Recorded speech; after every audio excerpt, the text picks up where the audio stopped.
welcome to this tutorial. Today we're going to be looking at artifact glitching, which is this sort of square shifting of the image here. You've just seen a little short where we featured a few different types of this. So if we watch it again, we've got these small ones which animate in size, the big ones, the shifting, and that's all very good stuff.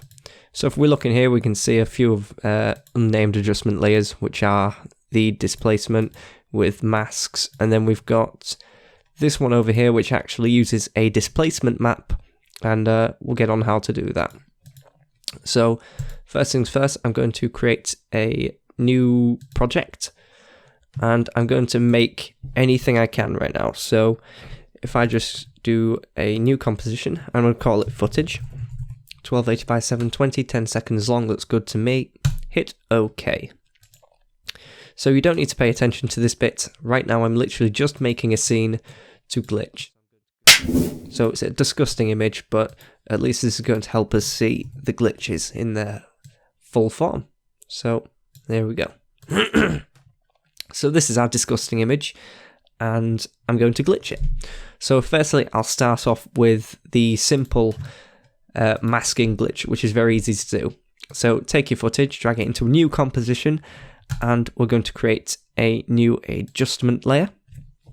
I'm going to call this manual glitch, and I'm simply going to grab my rectangular masking tool and mask over a section of it. Now if we go into our effects and presets, we can throw whatever we want on here. I tend to use transform to shift the scaling and the position, so we can sort of slide it about however we want.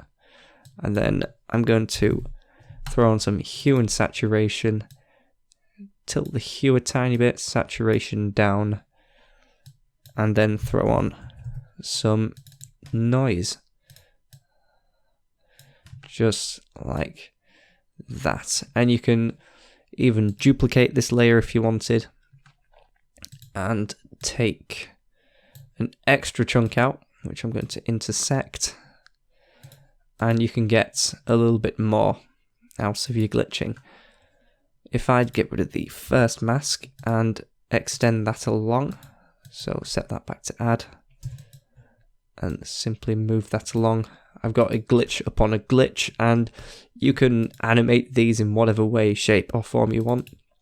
What I like to do is set one in one area, move along a few frames, set a second one, a couple of frames after, just trim them down like so.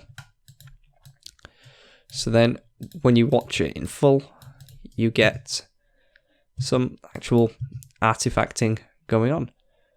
There we go. So that's the manual mask glitching. You can throw whatever you want on there to change the way it looks, but I'm going to show you another form of glitching which I like, so I'm just going to rename that to manual glitch. So now we're going to look at one which is slightly more automated.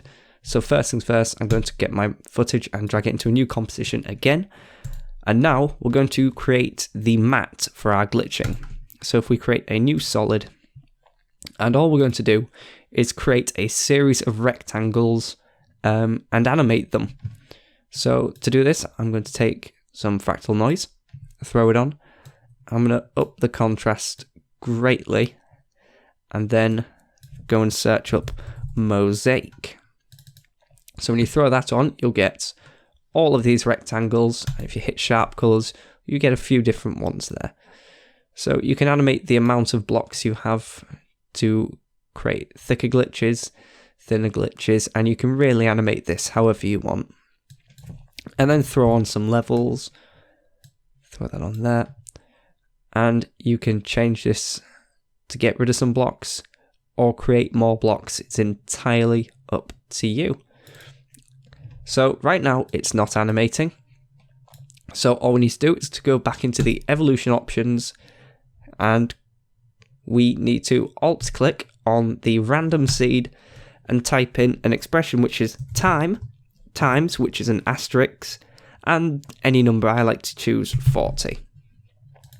And as we move along, this is now going to animate.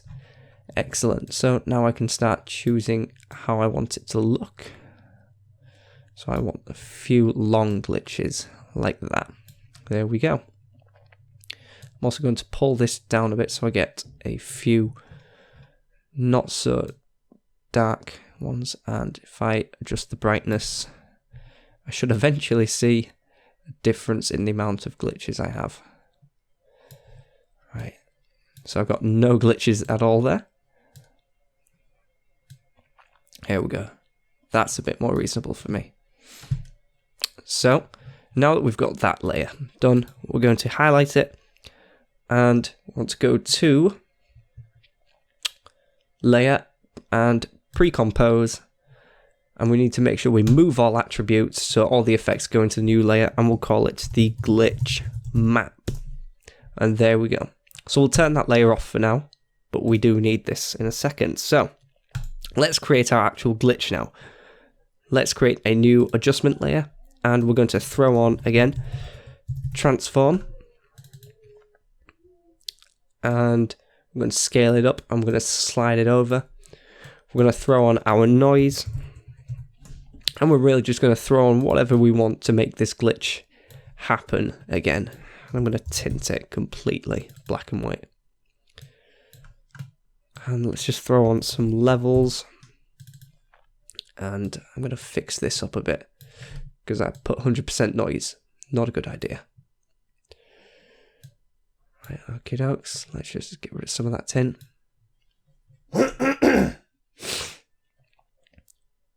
Right, excellent. And now all we need to do is rename this to glitch and drag it below our glitch map and simply set the track mat to Luma mat.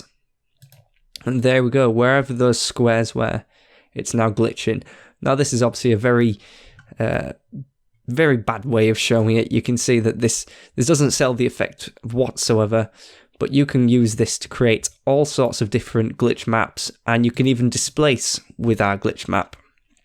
So if I do that, I'm going to create a new adjustment layer, and I'm going to do displacement map. Displacement map. And I'm going to use our glitch map and set these to luminance, so the whiter it is, the more glitch there is. We can pull that out of place, wrap the pixels around, and we get even deeper glitching going on there. So you can abuse this in whatever way you want and create whatever sorts of glitches you want. So thank you for watching this tutorial. If you've used this in a project of your own, feel free to link it in the description. We'll give it a watch. If you have any suggestions or comments that you want to throw in there, do that as well, and I will catch you in the next tutorial.